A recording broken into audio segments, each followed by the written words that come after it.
Hi guys, my name's Seb Tudor, I'm the man on the Silver Mountain and welcome back.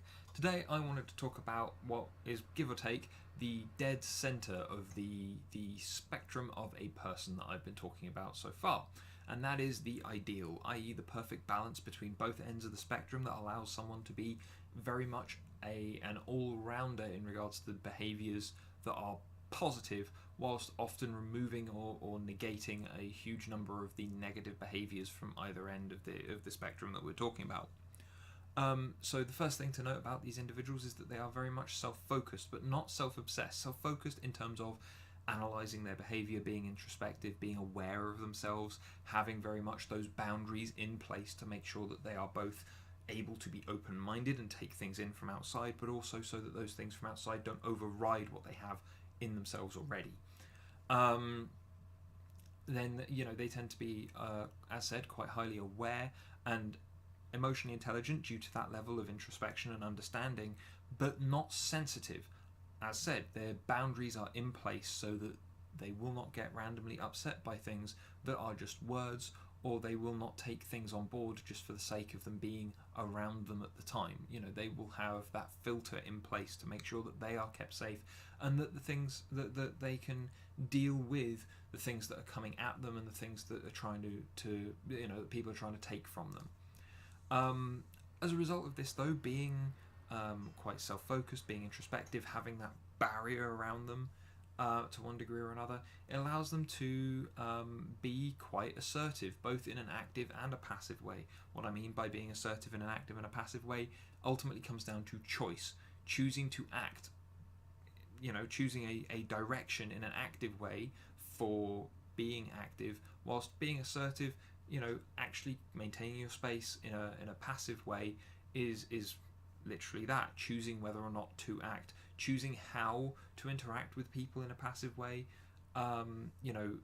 having that appreciation for the power of silence, for instance, knowing when to talk, when not to talk, and holding those things to themselves. That is very much the kind of assertiveness that I'm talking about here. But as a result of that assertiveness and being able to have that awareness of themselves as well, allows them to experiment and be willing to experiment, and do so within an environment, within that area whereby if you've got your comfort zone in the middle and you've got your stretch area where all of your growth is done, and then you've got the panic area outside that, the ideal, an individual in this space, in this category, they're going to be more inclined to experiment, but only within their stretch zone, only where they can grow, only where they can develop. They're not going to push their limits. They're going to know their limits, and they're not going to push them so far outside of their stretch zone where they can continue to grow. They're going to push them out, maybe touching the edges of panic to get kind of an adrenaline rush from really dealing with what's going on, but they're not going to overstretch. They're not going to push themselves too far so that it all comes crumbling and crashing down around them, because they know where their limits are, and they know how far they can push themselves, and how far they can push a situation. How far they can push a situation before they start feeling that negative start kind of pull them down and kind of collapse what they've been trying to grow and create as they go.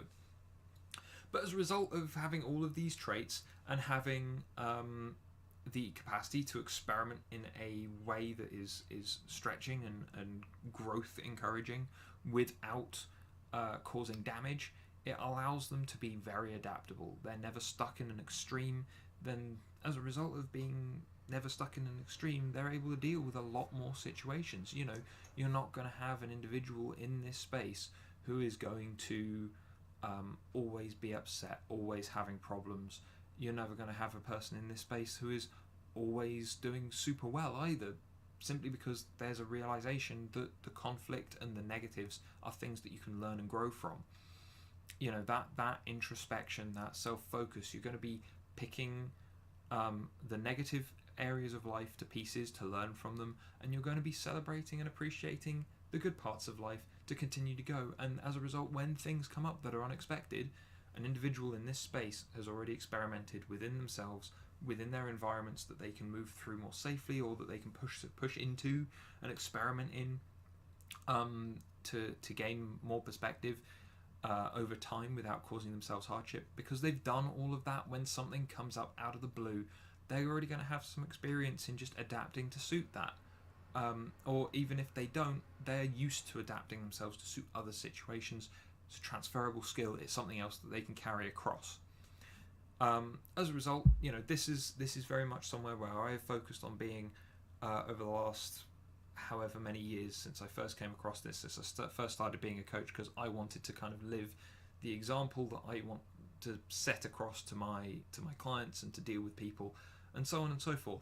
And as a result, am I 100% here all the time? No. As said, you can move around on the scale depending on the situation, depending on what you're doing. But are these things, are these the self-focus, the emotional intelligence, the awareness of my situation, responsibility and assertiveness and confidence in myself, the adaptability and the wanting to learn and experiment and kind of flesh myself out, are those important to me? Yeah, I'd like to think that I've made that clear in other videos. In which case, though, this part of the spectrum is very, very good to aim for. Even if you don't go whole hog and try and do all of these things, just having that awareness of yourself and taking a little bit more time to analyze what you're doing and experiment and kind of work yourself out a little more. It's part of the introspection and the responsibility stuff that I've talked about before. It's only ever helpful. But as said, what do you guys think?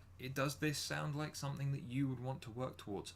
Are you, like myself, feeling that for the most part you're in this place a lot of the time and you're really happy with that? People who are further outside of this, what is it that maybe makes you feel that you're not in this place yet?